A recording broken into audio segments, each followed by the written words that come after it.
Hey guys, Analog Man here, back for another deck profile, and as you can see from the title, we are delving back into Armor Rush, but this time we have essentially taken out most of the jogressing engine that we had before. We're actually keeping it at a minimum, because the whole point of this deck is to just rush with your armors and swing for game before your opponent can basically do anything, and then basically finish them off around maybe like turn 3 or 4. But yeah. This deck is actually really weird because like originally the previous build I put out it didn't really honestly really do that well when I was testing it against other people, especially because I mentioned that that deck profile was it was basically a template that I had come up with after looking at almost what like 20 maybe 30 different deck profiles from Japan who had used the same idea, and their format's a little bit different because they do best of ones. So maybe that kind of deck does work in that kind of format, but in TCG, the best of three formats, that does not really go so well because you can potentially brick, especially now that we do not have official confirmation on having mulligans again. So a lot of tournaments, especially the recent regionals and whatever, like Top Cut and whatever, have not been doing mulligans. So the deck has actually kind of gotten weird, honestly, after testing. So I decided to kind of basically go back to the basics and kind of go with a pure armor rush. And I feel that this deck actually might work a little bit better because I've actually been seeing a lot of armor rush decks actually topping lately by using this kind of build where you're just kind of going for pure aggression rather than kind of like a aggression slash control kind of build. But yeah, let's actually get into deck profiles so you can see what I'm talking about. So first off, for the eggs, we are running 4 Upamons. I finally found my alt arts, so now I get to kind of use these really nice Upamons. And of course, Upamon's effect is really nice because a lot of the times, especially in BT8, your opponent will be playing something that is a rookie, so then they will have to essentially give you that extra draw, which is really nice. That's all for the eggs. We keep only at 4 for consistency, so as usual, as I mentioned, I like consistency rather than just kind of going with what can work. But yeah, let's actually get into the rookies. We're running about 14 rookies, and of course, this being an Armor Rush deck, it is mostly VMons. So let's get into how many and which ones we're running. So first off, we're running the 4 VMons from the starter deck. This one's really cool. I honestly really like this one because the fact that when you're low on cards, this guy basically gets you more cards as long as you have 7 or less, which is really cool. Also, he is really cool. Is that if you want to run a level 6 All Force, you can run it as like a one of, and then you can like basically skip into it with him because of his effect, which is really cool. But yeah, having him as 4 is really nice, honestly. I like him a lot more than the memory gaining one because that Vmon's okay, but it's like I'd rather draw into what I need rather than memory because sometimes I just don't really have the answer and I have to basically pass anyway. So I like having this one because then I get more cards, and more cards means more potential options to go into afterwards.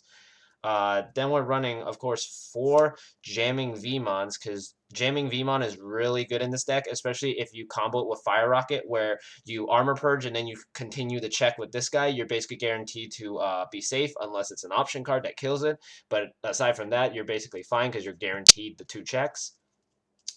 Then we're running 3 of the new starter deck Vmons because he does search basically your entire deck, except he only searches the top 3, which kind of sucks compared to the next one, which is the Vmon from BT8. We're running 3 copies of this because it reveals 4 cards and it grabs anything that is dual colored, including the Tamers and the Megadeth option, which is really cool. But yeah, that's all the options we run. We run exactly 14 at the moment. This is like 2 more than the amount of armors that you run in this deck, but I feel that with this you can potentially just kind of rookie rush, so you should be fine. That's all the rookies for now. Let's go into the level 4s, which are, of course, knowing that this is an armor rush deck, it'll be mostly armors.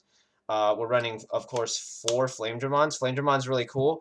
As you know, when he swings, you can basically boost him up to 8,000, so you can get over a lot of things, plus the fact that he is an armor, so if he were to die, he just, like, detaches himself, and then he just becomes Vmon again, so you get to keep a guy and maybe evolve into a Magna. Then we run 4 of Lydramon because Lydramon has this really cool ability. When Digivolving, he can suspend a level 4 or lower. And of course, these two being armors, they can evolve. They have a special clause where they can evolve on top of Vmons for 2 costs instead of 3, which is really nice.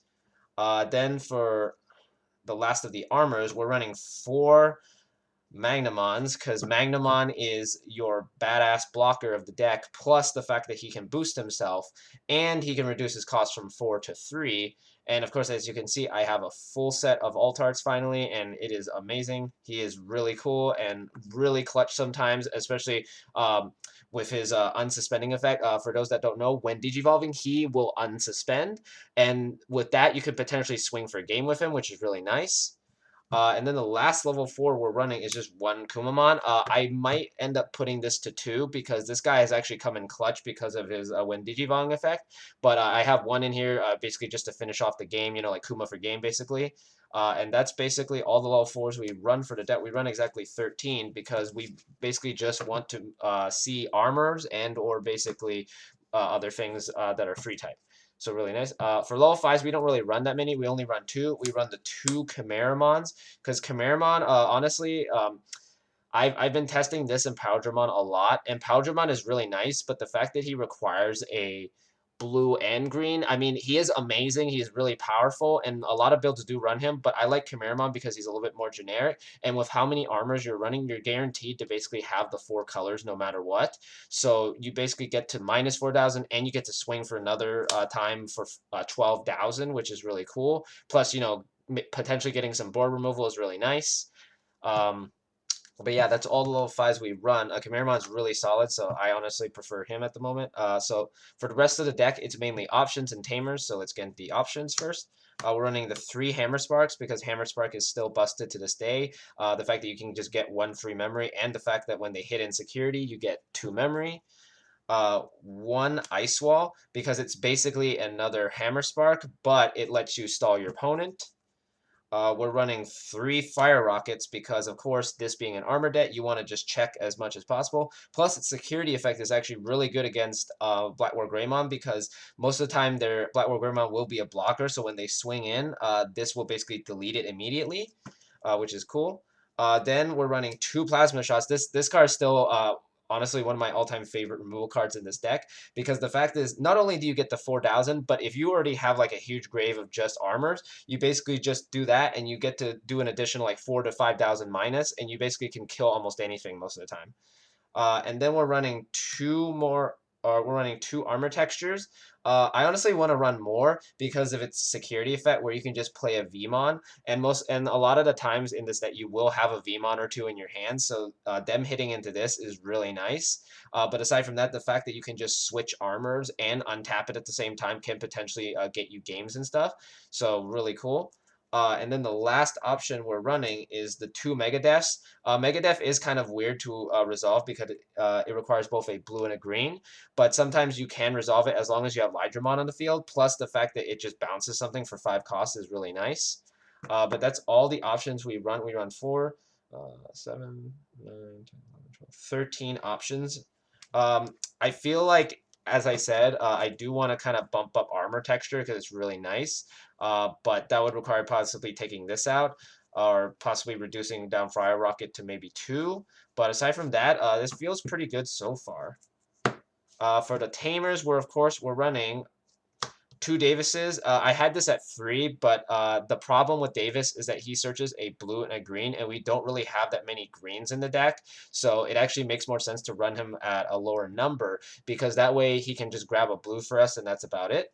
And then we're running 3 of the Davis and Kens because this deck is dual colored, and the fact is that if you push out Lydramon, you can potentially gain 2 memory, and the fact that this lets you basically untap it basically lets you untap a armor that you evolve on top of, which can come in clutch because you can potentially get an extra swing or 2 on their security with this.